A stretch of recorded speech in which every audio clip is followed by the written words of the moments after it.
And what's interesting thinking about ritual and theater more generally is that, so there are these different forms of ritual that Soyinka draws on, but all of them are interrupted, right? The important ritual of the suicide is interrupted by the district officer, but the mask too is interrupted. So there are these various forms of scripted rituals, and in this play, in bringing them into collision to some extent, they're interrupted. And I think there's a sort of general point about theater that could be made about this, namely that all theatrical traditions in some way are ultimately derived from ritual, right? They all derive from some kind of religious ritual of one kind or another, both Greek traditions, African traditions. And medieval European. And medieval European. But at the same time, theater is also something different. Theater is not ritual. On the stage, no one is worried that someone is actually committing ritual suicide. This is something that Soyinka, in his adaptation of the Bacchae, makes very clear. There's a lot of trouble that people get into who confuse theater and ritual. So theater, in some sense, is the interruption of ritual. It becomes an autonomous art form that has emancipated itself from theater. So here, I think, in that sense, this is almost a kind of meditation on the nature of theater, that it's infused with ritual, that it draws on ritual, but that it also interrupts ritual. Now, this seems to me very much a function of its era. I think both of Artaud and the kind of theater, and it's double, the theater of cruelty. You're going to have this kind of theater that the theatricality is thinking very much about its own measured violence. Yes, I think that's true. So thinking about the nature of theater, in part because the theater now has competition from new medias, film, and so on and so forth. So there's a turn back to the ritualistic origins. This is what theater, the kind of liveness, actual bodies on stage, is very much what becomes sort of the essence of theater, as opposed to film, for example. But also the limits of that. And I think we see that, And maybe also something with Brecht. You're saying he's very interested in Brecht. Right. Soyinka writes an adaptation of a Brecht play.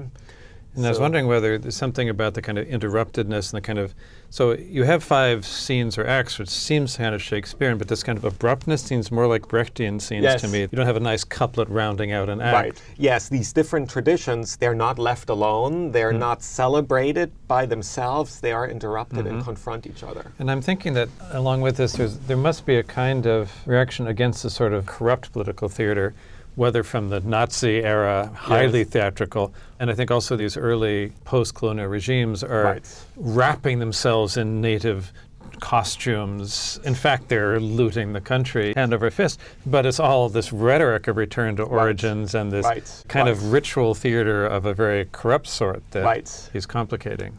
I think it's not all mixing of traditions is good. I mean, Soyinka mixes and combines, but the best example is in the tango scene. What happens is that colonial officer and the wife have donned a mask, though this mask is not just a theater mask, it's a ritualistic mask associated with death. So they're really, again, in their ignorance, expropriating this very important kind of mask, and that creates all kinds of havoc, and that just shows on the theatrical level how ignorant in the end they are of local customs. And also how unsensitive they are to the creative mixture of traditions that's going on there. So they're surprised that Sergeant Amusa is shocked, even though he's a good Muslim.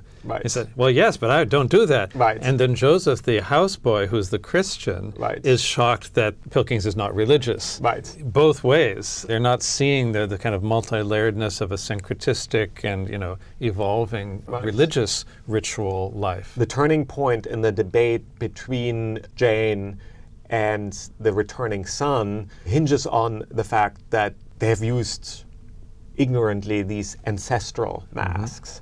Even the son, who has gone off to England and in some ways very conversant with sort of modernizing medicine and so on and so forth, chides them for using desecrating ancestral And that's masks. a point at which Jane becomes defensive and says, oh, this is barbarism. Exactly. Right, so you see the limits of her sympathy. So not all borrowings, not all mergings of theatrical traditions is good or should be condoned. I think Soyinka is very much aware of the logic and integrity of different traditions and cultures. And that's why I think also that the time he's writing is as interesting as the time he's writing about. Yes. So it's set in the colonial period, but it's written 15 years after independence. Right. And he'd written a bunch of very directly political plays before that. So now he's taking a little bit of a step back. It might almost be like the difference with Voltaire writing Candide as opposed to the poem directly about the Lisbon earthquake. Now let's take a step back. So in theatricality does for Soyinka what satire did for Voltaire, or what the kind of hyper-literary world of books does for Borges. It gives you that necessary distance to not get swallowed up. In that sense, it's a little bit of a Verfremdungseffect or alienation effect of those traditions against the rulers at the time who were being like Ellison, only much worse. And even he's writing in exile, but if he wants to be performed in Nigeria, he can't directly attack them, but he can indirectly, rather like Voltaire can satirize the Catholic Church when really he's as much concerned with the French court. So too, I think there's that doubleness of the historical moment you have to be reminded of, but also the present moment. And the present moment now, to some extent. Death in the King's Horseman has become a mainstay of world literature courses. This is why we're reading it now. But it's interesting, Nigeria is going through yet another transition. It's become a democratic country. It looks like now parties are willing to concede defeat, and Soyinka is right now very involved in Nigeria, is going back and forth, has even set up a party. It's interesting to see how now, as the eminence grise of letters and politics, he is still very much engaged with Nigeria culturally and politically, as he has been throughout his life. So in that sense, this most global of authors remains as local as ever. Yeah.